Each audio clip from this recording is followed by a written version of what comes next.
Hello everyone and welcome back to the Vancouver Regional Championships as we're getting ready for round 9, our final round on the day as players are looking to try and cement their way into day 2. I'm Sierra Dawn, joined here with Adam Dorcott once again to close out day 1 of competition. This is it, last chance for day 2. Yep, as is tradition, we've gone for the winning in on the last round of the day. I'm just trying to offer options for the Great Tusk, and I think something I'd like to kind of talk about with Great Tusk is one of these unique ones, right? Like, why is Great Tusk being used way more than Iron Treads? Because Iron Tread seems cool to me. It seems like a very cool design. Like, I enjoyed playing against it in my game playthrough. I've never played it against it, so I cannot offer any more insight, but maybe we can get some insight sooner rather than later. Maybe a lesson learned to us from Matt Tidd, who actually has one of those on his team. Yeah, Matt Tidd is now the teacher, and we are the students in the School of the Iron Treads. It is not a mistake. We have put the correct form up there, and he will be using that alongside the Hydreigon, the Iron Hands, the Amoonguss, the Gyarados, which is something that's kind of been in and out a little bit, as well as the Armarouge. So certainly some interesting options. We have like some really cool matchups here, right? Yeah. In that we've got like the pairing between Gyarados and then the Palafin as different water types. Well, also the pairing, it'll be the Armarouge, no Indeedee with it, actually facing off against the Ceruledge counterpart in that. So that's also a really cool thing, because I don't really feel like we get to see the Ceruledge by it. The Armarouge by itself. This is not going to be the first time I make that mistake during this battle. But the Ceruledge, we do get to see it by itself at this point. So it'll be interesting to see with those two Pokemon facing off, which one's going to be victorious. Yeah, I think that's really cool to be able to kind of compare the two of them. And then like both of them sticking with the Iron Hands. That's definitely something that many trainers have really perfected the art of using. Both got the Amoonguss there as well. So it's like, okay, we've got a few differences, right? We've got this like Iron Hands Amoonguss pairing. Then they've got the differing water types in the Gyarados and then the Palafin. You then got obviously the strange matchup between the Armarouge and the the split over to the Ceruledge. And then like the last two are just wildly different, right? You've got Fluttermane and Dragonite versus Iron Treads and Hydreigon. You just rolled the dice with what's left for really strong Pokemon that we have out here. Oh, I low rolled and I got an Iron Treads. Well, I guess we're running with it. I'll take one Paradox and one Dragon type, please. Honestly, I feel like that's how a lot of people do their team building. That's not a bad call. Yeah, I mean, I think, if you can kind of try and figure it out and play it that way. I mean, honestly, Dragonite popping up in usage is something that I feel has eluded us today, at least. Neither of us really taking that time to see it, but, outside of that, definitely, Hydreigon, I think, is kind of back, right? Maybe like the use of Iron Jugulis by some of those big names over in Europe has kind of turned attention back to it. And then it's like, oh, I don't want to use Iron Jugulis. But you remember Hydreigon? That Pokemon's still really, really powerful when it gets in a good position. So feels like maybe the time to try and execute it. Honestly, I think both these trainers should be forced to just bring Armarouge and Ceruledge every battle. Just handshake that one? Yeah, to match it up and see how it goes. The only way this would have been more perfect is if we were able to get the Great Tusk on the other side, honestly. Yep. Yeah, that Fluttermane should be a Great Tusk. I think that, honestly, disappointing, but, how was Ian to know? A little bit of a throw, Ian. Sorry, bud. How was Ian to know that was what he was going to be facing off against?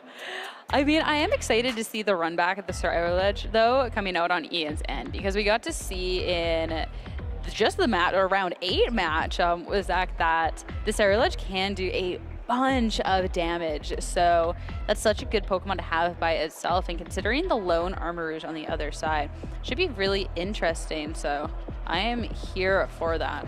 Yeah, I mean, how many people, we talked about it earlier, how many people have done their Iron Treads calculations? Because I'll be honest, I don't think it's as many as you'd think. I mean, the Iron Treads just naturally faster than the Great Tusk as well, and that's going to throw some people for a loop, but none of the super fun things coming to the fore in the leads.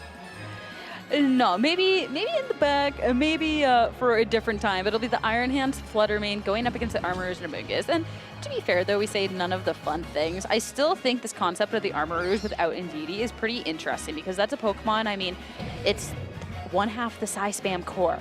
We get to see it with the Expanding Force and do all of this damage. And now that it's by its lonesome, I mean, it's definitely a Pokemon that's paired up with the Trick Room Setter for a reason. It's not necessarily the fastest. So No. seeing it stand by itself, I'm intrigued with what it can do. Yeah, let's see how this turn shakes out, as we're going to be going for the early terrestrialization on the side of the Armarouge. This is pretty much I'd say the most prevalent grass type in the format now. When it comes to dealing damage, you know, you've got a Moongus, but yeah, I feel like Armarouge is really making a name as a grass type. You know, it only has to compete against the other strongest grass type in the format, Scarlet. So there we go. To start things off, though, it will be a fake out into the Amoonguss, followed up with a hit into the Armarouge. But this Armarouge doesn't need anyone else to set up a Trick Room or it. It is a strong, independent Pokemon. It is going to be able to do it itself. Yeah, doesn't need any help. Is, of course, able to set that up and just start laying down the damage, I think, of its own accord. So it does have to be careful if the Scarlet shows up. But right now, it's put itself in the driving seat, right? It's really saying, you know what, I'm able to control this game. I'll set the Trick Room up. You're not going to be able to do enough damage because of my defensive terrestrialization. And from there, we'll be able to keep things rolling. You know, you're not going to be able to get hit super effectively by things like the Shadow Ball, which is absolutely huge here. So certainly able to cause some problems. And now it's up to the Armarouge to, I think, just try and get as much damage down as it can early on with the support of its friend Amoonguss. And the Amoonguss loves the Trick Room. This time, though, just that Pollen Puff. So a couple of different options that it has in a Trick Room scenario, but the Pollen Puff to bring the Armarouge back to full is going to be so nice. Volt Switch, I mean, not looking for damage. It is instead going to be the pivoting option from Ian. And this is where we can see something from the back that could be a little bit more able to stand up to the situation, and that will be the next best grass type, Scarlet. Yep, Scarlet coming in, you know, but there's already been a change of type here, so it's not that you can Shadow Sneak the Armarouge and cause problems that way, right? Like, you're not able to just start causing problems like that. Of course, the Scarlet, you know, would love to deal with the Armarouge before it terrestrializes, but now it's terrestrialized, it's like, oh, okay, well, like, I guess I can go after you, but, like, I'd love to be able to do it with, you know, something like a Shadow Sneak to avoid getting messed around by the Trick Room.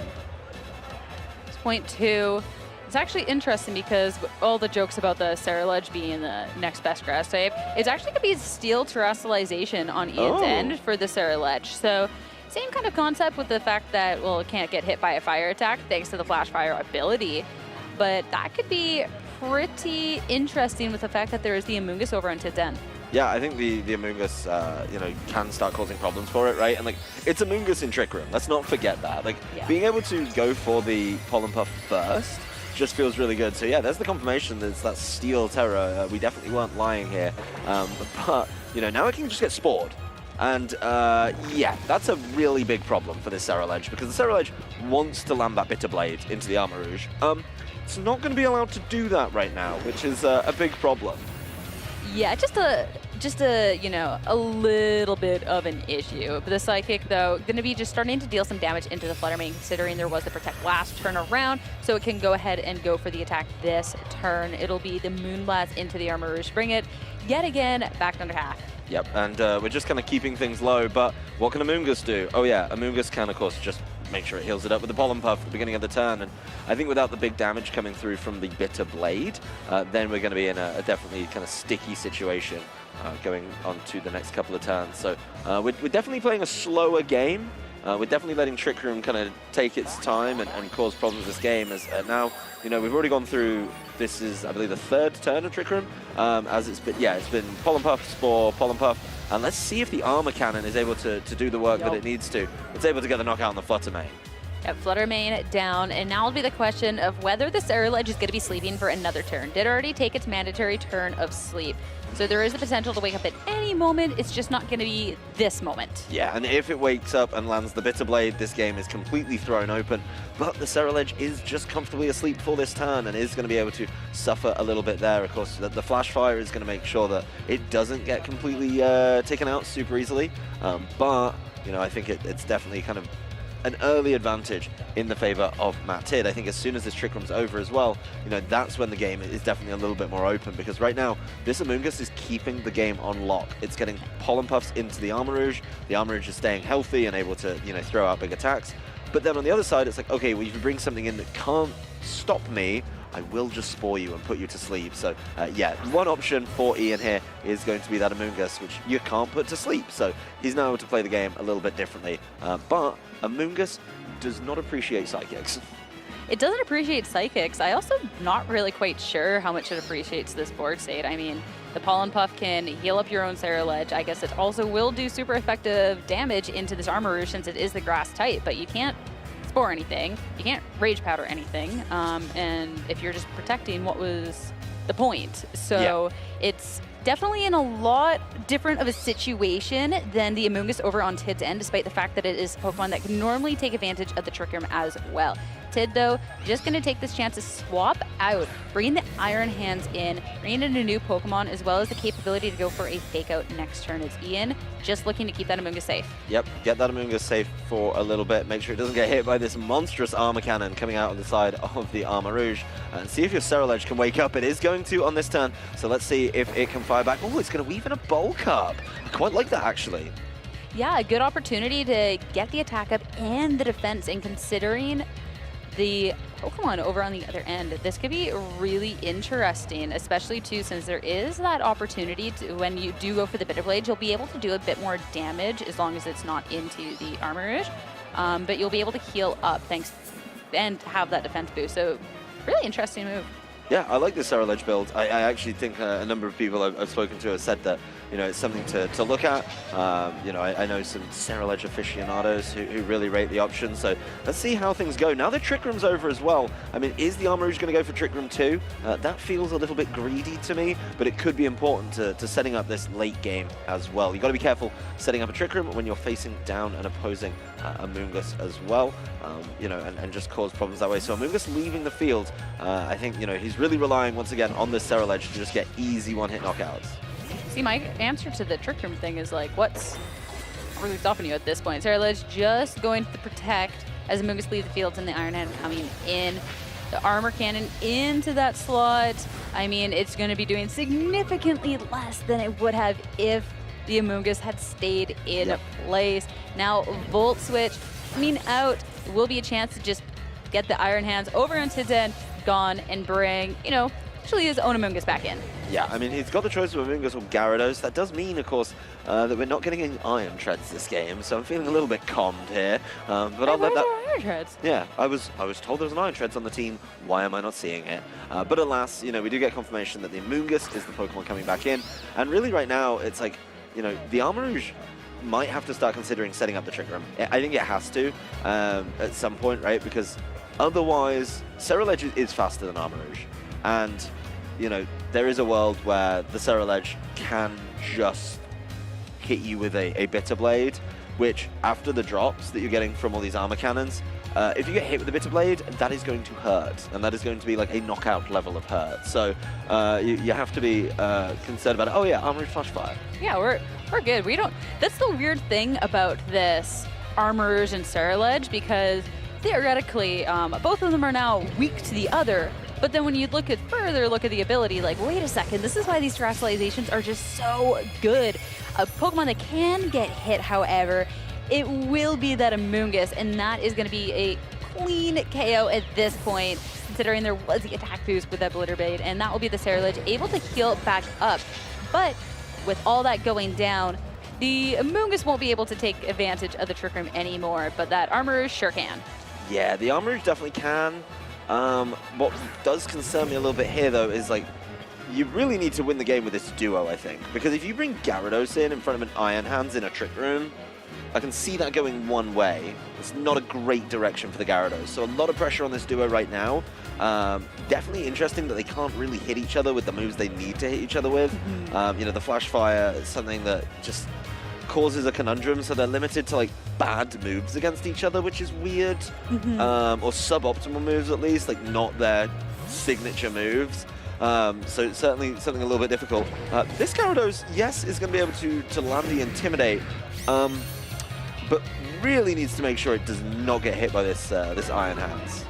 Issue is, though, the Ceruledge clear Amulet, so it won't get that attack drop, so still will be able to take advantage of the +1 attack we got earlier from the Bulk Up.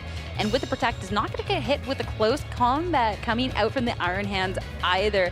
A great Protect and close combat in return.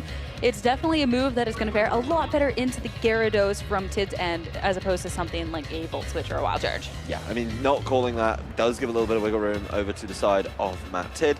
Being able to get that Gyarados in, getting Intimidate down onto the Iron Hands always helps, being able to lower that damage, but you know, you have to be careful, right? It's like, will you get caught by a Wild Charge or Volt Switch at some point? If you do, Gyarados is done for. No matter how many Intimidates you land, I still feel like you're going to need probably 4 to stop that being a knockout.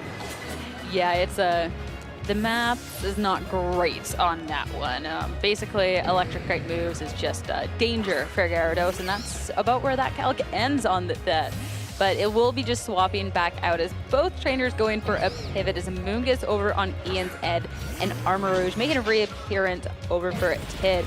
Close combat into the Armarouge is not going to be doing much damage whatsoever. It will just be the defense, and the special defense drop is now the Wild Charge from the Iron Hands on the other end. Both players going for what would have been super effective hits into their target, just to be at the last second with something that's going to take the hit quite well. And both trainers getting to land like a really nice switch there. Both trainers getting it solved, so definitely heads up play. I think this next couple turns could be decided by one of them making a read, right? Like if one of them makes a read and calls a switch, that is going to be a huge pivot of momentum for these trainers. So this is definitely going to be a tough one to see how this one shakes out. I'm just not sold on the Gyarados right now. Of course, while the Trick Room's up, this Amoonguss can cause problems. It does have access to potentially Spore, not the Armarouge, because the Armarouge is, of course, going to be that grass typing. But if you can go after the other side of things, you can definitely cause problems that way. Another Intimidate down on the Iron Hands, which just leaves the field immediately after.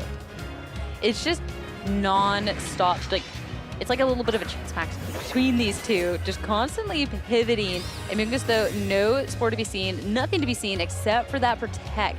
Make sure things are good, as the Psychic was targeted into both of the spots. Both of these trainers making such good reads into the other, while also making such great plays themselves. Yeah, the Ceruledge is kind of in a slightly weird position now, right? Like it lost its bulk up, which I thought was going to be kind of the difference maker. But without access to Bitter Blade, or without kind of a premium option to use Bitter Blade on outside of the Amoonguss, it definitely has felt like a tough Pokemon to get into these positions. So Iron Hands comes back in for the Amoonguss, obviously get it some help with the Regenerator. This Psychic, Amoonguss for Iron Hands is you know, a Psychic weakness for a Psychic weakness. And I think this is where Matt is going to be able to start turning the screw and applying that pressure. Ian's looking to maybe get some pressure and going on turns, though, setting up with the bulk up. Not the only one, though, with the Dragon Dance. So both trainers pivoting around a bit, being like, all right, this position, this is okay. And both respectively going to try and set up Dragon Dance from the Gyarados. That's definitely really interesting, because I feel like Gyarados doesn't necessarily do the greatest of damage until you get one of those Dragon Dances, in which case that Pokemon becomes absolutely terrifying. Yeah, that Pokemon definitely gets out of hand with 1, maybe 2 boosts, right? Definitely starts to cause a lot of problems. It's definitely hard to take down, but this is why you know, he's gone for the bulk up to get more damage out of the Shadow Sneak. That is not near a knockout, to be honest with you. Yeah, though, the Dragon Dance Waterfall heading back is not going to be doing the most of damage either. The only thing really dealing a considerable amount was going to be the Psychic, and it didn't really need to be doing much at this point to be taking the Iron Hand down. So, slowly getting a little bit closer. Now Amoonguss back out. I mean, that is not going to appreciate the Psychics either, and it's down to final 2 Pokemon. Yeah, I think Flash Fire has completely locked the side of Ian down, right? He can't hit with his actual big attack Bitter Blade into the Armarouge. So yeah, he has to try and Shadow Sneak it down, and while you're trying to Shadow Sneak it, it's just going to Psychic your Amoonguss. That is a lot of damage from Amoonguss to try and take, and yes, it may be able to kind of draw the attraction away. That is a lot more damage out the Shadow Sneak, but you know, Waterfall Psychic should just start wrapping this one up, and then it's like, okay, well, you've got single targets only, you know, how are you going to deal with that? Of course, it doesn't get redirected, so it does get to land the attack itself, the Armarouge at least, but, you know, definitely not the premium amount of damage. I think leaving the Amoonguss alone there could be a big problem, actually. I don't know, it's kind of weird though, because the Amoonguss, I mean, it can't Spore into the Armarouge at this point. The Gyarados with the Lummet's not going to be able to Spore into it, at least for that first turn either. So it's kind of a weird situation, whereas at least if you can take care of the Ceruledge, that's on so low health, like actually like a third of health at this point. If you get rid of that, well then you've got the game locked. So Very interesting decisions here. Rage Powder, yet again, is the Shadow Sneak just looking for a little bit more damage. It will be enough this time around, though, to be taking down the Armor Rouge to bring both trainers down to their final 2. Yeah, I think as well, like that last turn, right? It's like if you Psychic into the Amoonguss that turn, it's huge amounts of damage, and then your Gyarados will knock it out. So, that's fair. You know, it feels like a really big miss there from Matt Tidd. You know, obviously, you know, trying to wear down an Amoonguss is like the slow and awful way to do it because it just gets to heal up with this Citrus Berry. So now things feel a lot more in the favor of Ian Holdeman. You know, just being able to start causing problems. It's like, okay, the Ceruledge can get taken out by this Iron Hands if it can land a close combat into that side. But Amoonguss is going to buy a bunch of time for this side of the field. So definitely feels sticky. Gyarados, you know, only limited to the Waterfall. Which, I'll be honest, that Amoonguss is going to keep eating them up unless you start adding in more Dragon Dances. It could be the turn for it, recognizing the damage and knowing that there is the Protect on the other end because of the fake out pressure that Tidd has with that Iron Hand. It will be the double Protect, so like that Dragon Dance is absolutely perfect because the Gyarados is not doing nearly enough at the moment. Of course, the fake out from Tidd just to keep Ian honest as the point, but being able to see this Dragon Dance with the Gyarados, it's now going to have another attack boost to its name. So the waterfalls that were doing not necessarily the most damage, they could be a little bit more considerable. Yeah, those are going to start to add up now. Those are going to start to cause problems, and you know, he's really hoping that he can land something into the Ceruledge, but Amoonguss keeps redirecting attacks away, and that is going to keep being a massive problem. Waterfall does a lot more now, though, as it's starting to be a little more serious, and Ceruledge takes the turn to bulk up. So desperately trying to win the game with just that one. This is going to be a wild charge from the Iron Hands into the Amoonguss. Not enough for the knockout, so look at that. 3 minutes left until the battle ends. But, you know, both the Pokemon on Ian's side of the field are dangerously low. But can the Ceruledge clean up the game after those bulk ups?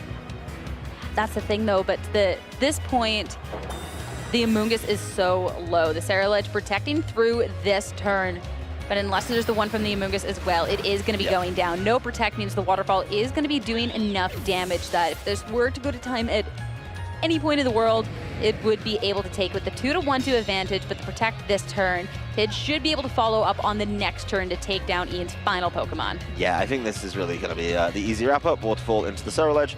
Shadow Sneak would be quite an ask to try and get there, as we do see the towel thrown in by Ian Holdeman. So we are going to game 2 with Matt Tidd up 1-0. That was quite a lengthy game, actually, with a lot of positioning as the focal point there.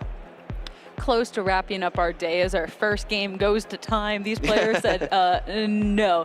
But I mean, when you do have an Armorers and a Ceruledge facing off against each other that can't really do anything to the opposing Pokemon, I mean, it makes a lot of sense. That endgame definitely did get a little curious considering the targeting and not that Psychic into the Amoonguss, because sure, if you get the Ceruledge down on Ian's end, well then, you know, the game's locked, but all of a sudden, the Shadow Sneak being able to take care of the Armor Rouge, it definitely gave a bit of a window of opportunity, but still be able to wrap it up and now knows that, sure, these are the 4 Pokemon that I can use to win going into this game. Probably won't see a pivot, but I'd love to see the Iron Treads. Yeah, I mean, I'll be honest, I still want to see it, right? It doesn't really vibe so much with the choice that he made to like double Trick Room, but then he could just play like a really fast mode, right? Like, I still think the team functioned really, really well in the fast options with just like Dragon Dance, you know, give yourself a little bit of support with the Iron Hands and the Amoonguss, and then just kind of keep going. So don't mess around with this Trick Room option, which, yeah, it made the game go the distance, and of course Matt did win, but I feel like, you know, looking at things, he may just be wanting to turn the screw a little bit and say, you know what, let's not deal with this kind of, I don't want to say mix up, but like, okay, if we're gonna be playing this this option where it's like, okay, you're relying on Ceruledge and it's Steel Terror, I don't want to get caught in the Flash Fire mix up that I got caught up in, and then it's like, okay, let's hit it with something else. What if we just hit it with Earthquake?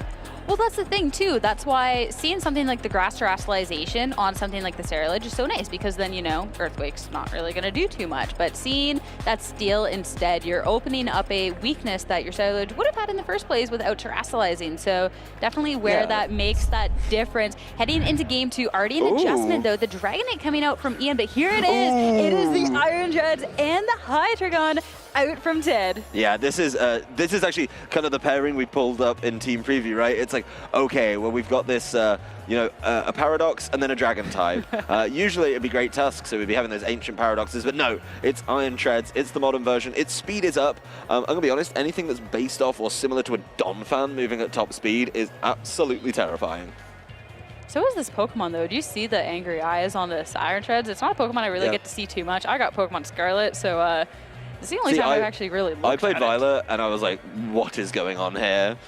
When you go up against the Titan. Yeah, the Titan one is genuinely terrifying. Oh, but, I definitely believe that. In this matchup, there is no holds barred. There is no setting things up, no messing around. This is going to be, let's do preposterous amounts of damage. As Fluttermane says, yeah, I'm opting out of this one right now. I'm leaving the field. Let's get a nice supportive Pokemon in that can take hits. But Iron Treads? You know what move that can use? If it hits the Iron Hands with an Earthquake, that is a large amount of damage. And I think, with the pivot to another flying type, now you see the team, right? You've got a Levitator and a flying type. This is all just making a lot of sense to me. Yeah, that's kind of the setup that you start to see before shenanigans happen at this point. As Terrestrialization is going to be the first turn, it will be that Dragonite into the flying type. Very common with the Dragonites. There was this time where it was going for the normal, some still do, but being able to take advantage of the Terra Blast, and of course not going to get hit with anything else. It will just be not maybe the ground type that we thought, but still a decent amount of damage considering it bulldoze into the Iron Hands. Yeah, I mean, being able to kind of deal with that is pretty nice, but the Gyarados takes a lot of damage from that Terra Blast. That is a very large amount of damage, but this Iron Treads, right, it's like kind of definitely able to start causing problems. I think it's interesting it doesn't have anything to protect itself with, because now it could just get felled pretty easily by this, or not felled, but like the combination of like Fake Out and something could cause problems. But looking over on the side of the Dragonite, I don't think it has anything that could deal with the typing of the Iron Treads. So this is still a matchup that's really in the balance here. And like the Iron Hands has this really juicy target opposite it called a Gyarados that may be diverting its attention away. So let's see how this one is played out. Let's see if the Iron Treads can start to put down more damage. We'll have to wait just a second, as it'll be, yet again, both of these trainers just constant swapping Pokemon in and out, and both bringing the chance to bring a Amoonguss in. Not falling for the Gyarados, though. It will be the Fake Out into the Iron Treads, but the Iron Treads not going to be targeted with anything else considering the swap. Nope, that is the kind of lowest damage turn I've seen in a long time. That's 8 health that was done by the Fake Out into the Iron Treads. Of course, not very effective, but now we've got this double Amoonguss play where we're going to end up in this really sticky situation where it's like, whose Amoonguss is going to Spore, whose Amoonguss is going to Rage Powder? And it's like, I think for Ian's side of the field, like Rage Powder just feels like a bad idea because he's probably facing down Earthquake. So I think he's forced into Spore, but it's like, okay, well, if he's going to Earthquake, then he may have to switch out the Amoonguss. This could be a big play. It's like, can the Amoonguss just take it and deal with it anyway? So certainly a lot to kind of map through, and like which one would potentially go first. Iron Treads leaving the field, I understand. We get to see more of it later though. Yeah, you're saving it for later. That's okay. That's why dessert's always last part of the meal, as it will swap out, and Gyarados coming back in for the Intimidate, most importantly, more so on the Iron Hands, which is actually just going to swap right back out. Yeah, I mean, I think we could see a world here where it's like, there's just going to be spores from the Amoonguss, and we just now chose, like both trainers chose what they wanted to spore. But it is going to be the Spore from the side of Ian first onto the half-health Gyarados, and I think I know what's coming here. Let's wait for the confirmation. Oh, it's the Lumberry, so that's a really smart switch. Yep, so that is going to make sure that no shenanigans happen. But look, in retaliation, it is the Spore into the Dragonite, but I wonder what that's holding. Yeah, it's Flying Types with Lumberry Day here in Vancouver, as it will be waking up at the end of the turn. So all that happened was we switched 2 Pokemon around in that turn. That is it. That is all we did. Well, we burned a couple Lumberries, and that actually can be impactful because now both of these Pokemon could be put to sleep. So it is something that they have to be watching out for. You only get that, hey, you can actually spore this slot only once with those 2 flying type Pokemon. Yeah, that's definitely the kind of big problem here is like, they get to do it once, but like next time, those spores are going to start sticking. But now the Amoonguss seem to be pivoting away to slightly different options. The Amoonguss, I will say, on Matt's side, it is facing down a Flying Terra Dragonite. Yeah. That's a lot of damage. You do not want to let that just land for free. But talking of flying terrors, it's a flying terror Gyarados, and the Amoonguss on Ian's side is now kind of feeling the same way, right? It's like, do I want to take that hit? That is a very good question. Yeah, it's like, maybe not really, as Gyarados with that Flying Terra will go for the Terra Blast, bringing it way down low. It will, of course, be able to recover back a little bit of HP thanks to that Citrus Berry. But now it's time for a different Flying Terra Blast Pokemon to be targeting into an Amoonguss. And this one is going to be a one-hit KO. Yeah, that is a huge amount of damage from this Dragonite. Getting that knockout, and the big thing here is, the Amoonguss over on Ian's side didn't waste its time with the Rage Powder, right? Like, obviously, that Terra could have been going towards Gyarados, so I think that was an important Terra from Matt, being able to keep his Gyarados safe to land that damage. But now the Gyarados, hey, it did become relevant, right? The Lumberry was gone, and of course he was able to cause those problems. So we're going back to the Iron Shreds, which actually is in a really bad position here. I don't think it has like a great matchup into this Dragonite right now. Yeah, like can obviously kind of try and wall things, but definitely, could maybe try and just finish off the Amoonguss and then start causing problems to this Dragonite. So the problem is like both Bulldoze and Earthquake, yes, they will deal with the Amoonguss, but they're just going to leave that Dragonite, which has been really big focal point so far in this game, at least. Yeah, Dragonite is one of those Pokemon that you definitely don't really want to be leaving around, considering it can deal a considerable amount of damage, and even just late game options in something like that extreme speed, having that priority to be finishing off a KO, and it actually does hit for a decent chunk of damage.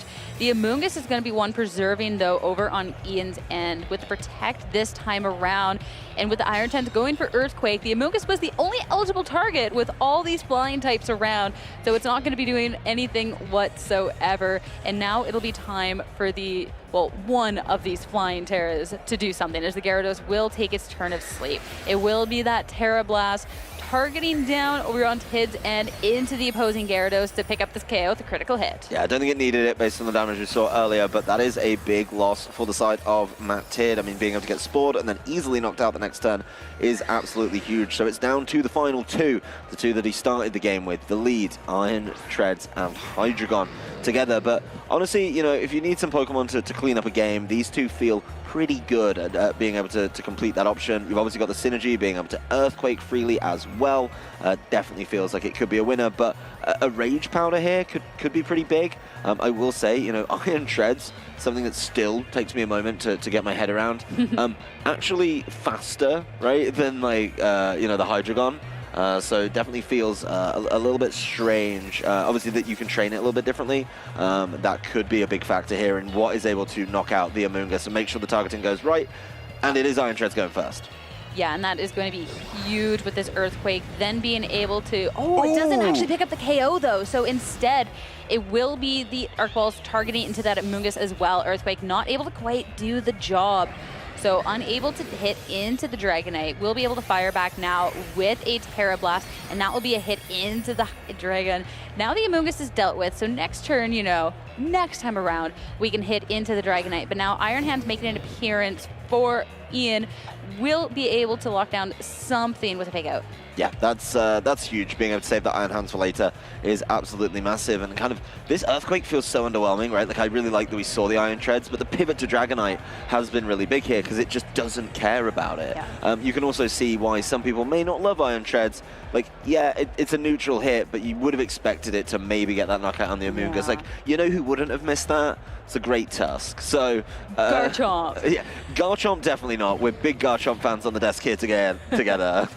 That'll be the fake out into the Iron Tread. So going to be even less, as it will just be an extreme speed, the Hydreigon taken care of. So the Iron Treads that we were so excited to see is now in a World of Hurt 3v1 situation, and that is going to be Tid throwing in the towel to bring us into a Game 3. Yeah, I mean, I'm going to be honest, like, I'm glad we got to see it, but this adaptation from the side of Ian was so good, right? Like, go to the Dragonite. It's almost like he called it, right? He's like, yeah, you know what? I think you're going to start playing this Iron Treads silliness.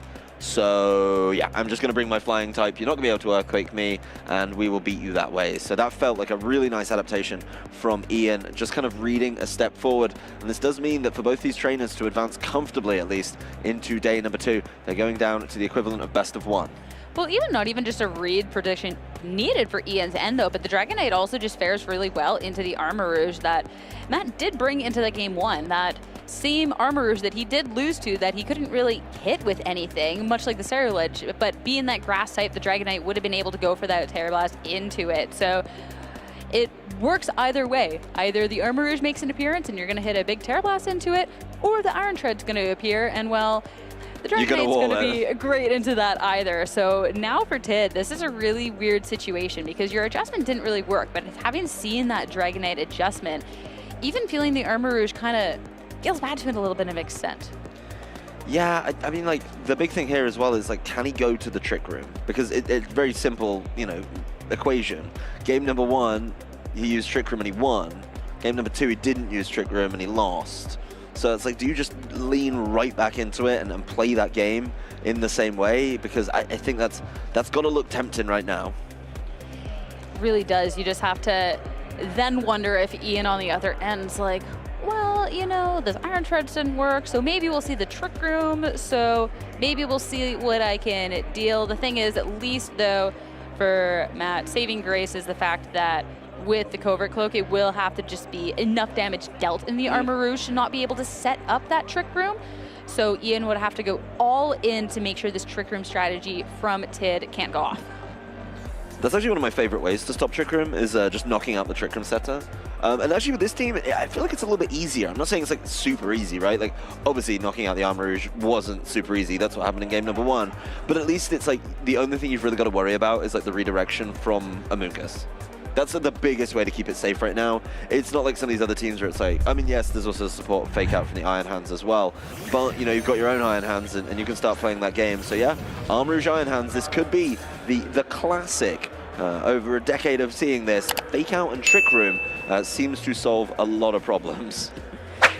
Yeah, it's definitely a safe option to make sure that you can be getting the win con that you want. Trick Room equals good. Trick Room equals you can do what you want with this Armor Rouge. So definitely really nice. Over on the other end, I mean, even if this Dragon Knight wants to try and take damage, it is going to be multi-tail, so can get Trick Room. So, I mean, not Trick Room, it can't get faked out. So won't be able to necessarily do that big amount of damage that it maybe want to. That's a really nice thing actually about open team sheet. You now don't have to worry about silly abilities that mean your fake out doesn't work. I'd never thought about that one because you know I'm just Dragon Knight is just multi-scale now to me, yeah. But it's now going for that early Terra, so that makes a lot of sense. You know, maybe expecting to see the Armor Rouge Terra as, yeah, we're going to be exchanging fake outs early doors or trying. It'll be the fake out actually from Ian going faster, whether it's a speed type for these trainers or whatnot. However, it will be a survival, but Tid not wanting to set up the Trick Room at all, instead just dealing some damage into the Iron Hands on the other side, and I have to wonder if that is not wanting to go into the Trick Room, or... I mean, I think it's tough, right? It's like, you go for the Trick Room and, okay, maybe like the Iron Hands can cause problems. You're not confident in the Armor Rouge suite because of the Dragon Knight with its Terra type and Terra Blast. But it feels like a lot of damage to give up on the Armor Rouge. And you start looking in the back of his team, it's like, where's that safe switch in? Where's that option to, you know, like, yes, he goes Grass Terra. Okay, well, then you just get knocked out really easily. It's like Amoonguss kind of suffers the same fate, right? It's like, can Amoonguss get in without just getting Terra Blasted by this Dragon Knight? Yeah. And I do feel like this Dragon Knight is really shutting him down. Like, yes, the Gyarados is now going to be able to land the Intimidate, but again, it's like, okay, well, you're still facing down an Iron Hands, which is going to absolutely love that matchup, Intimidate or not. Yeah, tough situation. Like, I mean, the Dragon Knight, I mean, there is a reason that this Pokemon is able to be splashed on so many teams. It's so strong. Even the Terra Blast, the first turn around, it was hitting into a non-grass type Armor Rouge and was able to do the damage it did. And this time around, we'll just be able to take the KO. So that's already such a significant amount of damage without even needing to hit for weakness. No. And the Wild Charge into the Gyarados, that is 4 times weak. The Gyarados goes down. That's a double KO, and things going disastrously bad for Tid. Yeah, I said it. I mean, at some point, he's going to be able to feast on this Gyarados, and he feasts on the turn it shows up. It's kind of obvious, right? It's like, you know what? At some point, you're going to want to intimidate my pair of physical attackers. Well, guess what? I'm going to call that, and that is a really big turn, a big pivot. Now, you've got Iron Hands and Amoonguss. So really, you've got Iron Hands helped out by Amoonguss, trying to wear through the whole team on the side of Ian Holdeman. That is a huge turn. He's got 2 Pokemon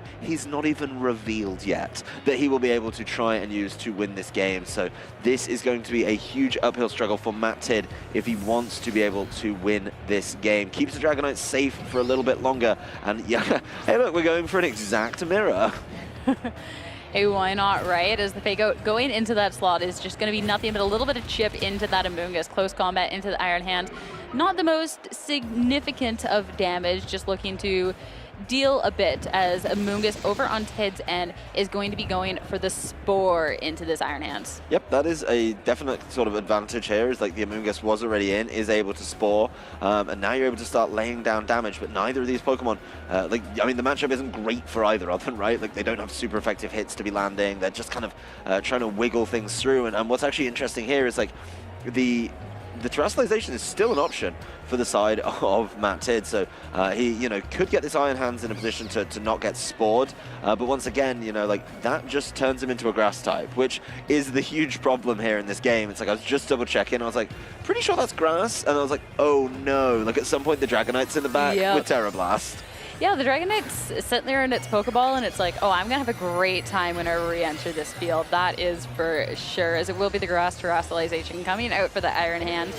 So it's looking for the right now, and that's the tricky part with these Terra types, because sure, for this time around, you're not going to get spored, but later on, things can get tricky. And this Amoonguss, I mean, it will be difficult for Tidd to get through at this point, too, when all you have is this Amoonguss and the Iron Hands on your end. At least you won't get put to sleep, and Pollen Buff can at least keep you healthy.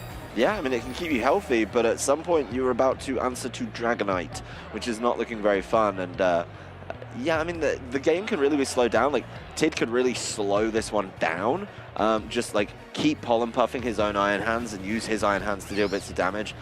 But at some point, you've got to own up that there is a huge damage threat coming from the back. Not just the Dragonite, one more mystery Pokemon that we haven't even seen yet. Oh. You're lowering your defenses, too. So, yeah, this is starting to look what I would call a little bit dicey. At least there is the... Since you have the Amoonguss on your end, there is going to be, if it around, a little bit of damage. Fired off on the other, there was the attempt to be healing up from Ian. That's not going to be realized this time around.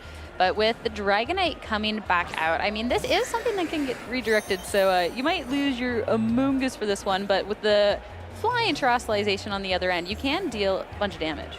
Yeah, I mean, you can deal a good amount of damage with the Wild Charge and such from the Iron Hands, but the problem is, it's like, if he just waits out a little bit of time, sees where things are going, you've still got Multi-Scale active, which is absolutely huge, and the Multi-Scale is just going to buy you that turn, so maybe trying to fish out the Protect here from the Iron Hands, just to kind of make those decisions a little bit easier. It's like, okay, well, if I throw down the Terra Blast, I'm going to be in a super solid position to potentially just get that knockout. And obviously, now got a little bit of chip in case there's any concern about the calculation. But that Dragonite has, of course, dropped its Intimidate from earlier.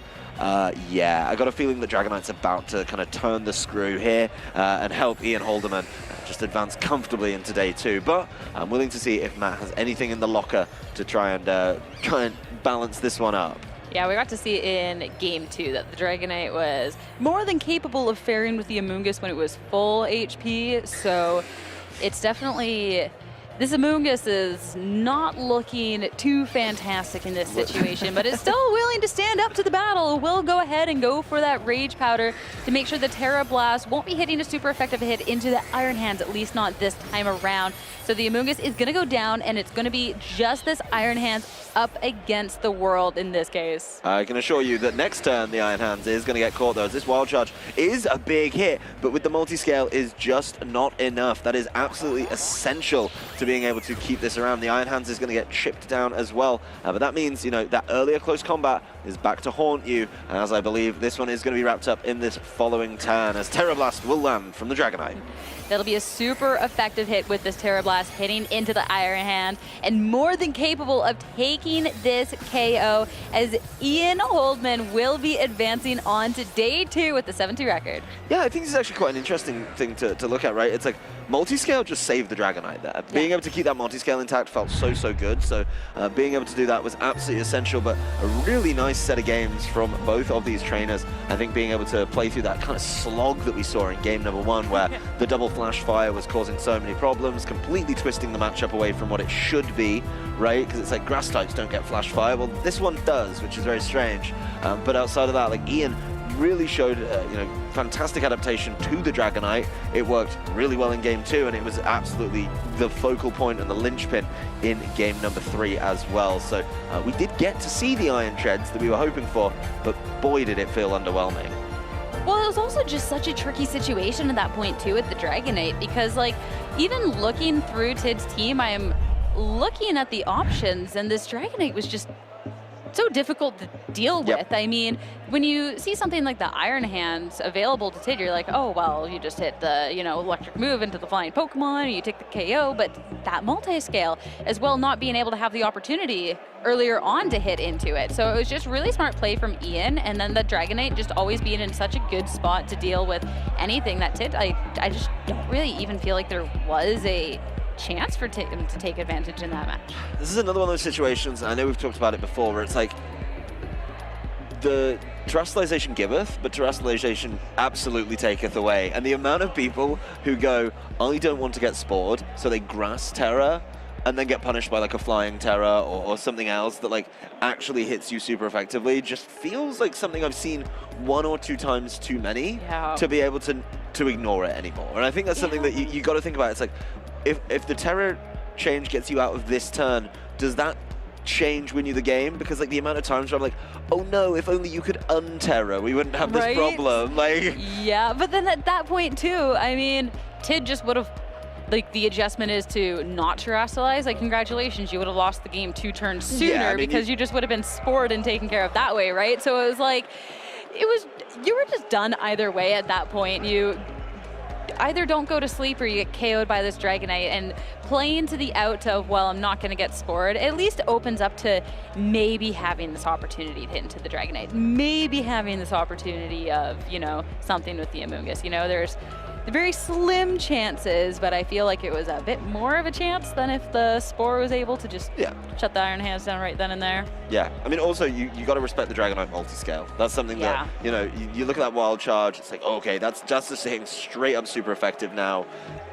And then it stops at half, and you're like, oh, wait, it's multi-scale. And like that feels really good to be able to sit and enjoy. So, a little bit concerned that, not concerned, but intrigued that Matt didn't go for that Trick Room again in game number 3. Is like, it did you so well in game number 1, and then you just left. Like, you had the perfect opportunity to set it up too, and you just didn't. And like, I think, if you'd have been able to attack the Dragonite first a couple times, that would have helped out a big way. So definitely something to think about. He's still technically in the running to advance. You just got to be one of those people that's waiting for that sheet to go up, and fingers crossed that your name is within that top 32. Yeah, that's a tough one. It'd be cool to see the Iron Treads in there. I'd love to see some more gameplay from that. But, I think overall, that was a very well-deserved victory for Ian, who did, of course, lose game 1. Like, he was 1 game away from being the sheet man, if you will, like waiting for the sheet. But I don't want to make that a thing. We're not calling it that. That one's a bad one. The pairings pal, right? Like pairings pal, all the friends that are made as you're sitting there waiting for the pairing sheet together. Yeah. Anyway, that's so tragically sad. It's a tough position to be in, right? And like nobody wants to bubble. It's always tough to watch people bubble like that. So, he avoided that fate though by just playing games 2 and 3 so well. Yeah. So congratulations to Ian, who is standing by with Gabby now with our interview. Thank you so much, Sierra. I'm here with Ian, who I think ended the day on the best possible note. I believe you've locked in day 2, so congratulations. Thank you so much. It feels amazing. I can imagine. So that was a very close set. I felt like you guys were really going back and forth, back and forth. What was the most critical moment that you felt like sort of locked things in when you knew like, okay, I think I can take it from here? Yeah, so Gyarados was really good for him in the matchup because I have a lot of physical attackers, so Intimidate is a real pain to deal with, especially since it's like a water type Intimidator, not Arcanine, so I couldn't like bring Palaf into the matchup, which felt really bad. So the turn where I caught it in game 3 as it switched in and hit it with Wild Charge and KO'd it was really important. Yeah, and I think there was also a close combat that worked out really well for you too, if I remember. Yeah. Well, congratulations. How was the rest of your run? Like, when you look back on the day, and it's okay to say everything's a blur because I get it, but was there any moments or any moves that you made that just really stood out to you? Like, yo, this is like legit. Honestly, I had maybe a moment like that every single round. Okay. Like, everyone that I played was really good. The level of competition was super high, so it was honestly just a really fun tournament to play. Nice. And, going into tomorrow, do you have a game plan? I mean, I know there's a couple more rounds of Swiss for y'all before we get into the single elimination rounds. Are you going to go back and check out the VODs, or are you just going to wing it and see how it goes? We're winging it. The Right. game plan is win. I like it. A wise Pokemon trainer said, just win out. Just win. And yeah, there you go. Simple as that. All right, well, sorry to cut things short. I know it's been late, and I'm sure you just want to get some food, maybe get some sleep. That'd be great. Is there anybody at home you'd like to give a shout out to, though, real quick? Yeah, absolutely. Thank you to all my friends and family watching. Mom, love you. Shout out to my friend Brandon, who came here with me. Shout out to Gary. I know you're watching at home. I love you. Shout out to the entire Utah Pokemon Discord. And I'm sorry to everyone else I missed.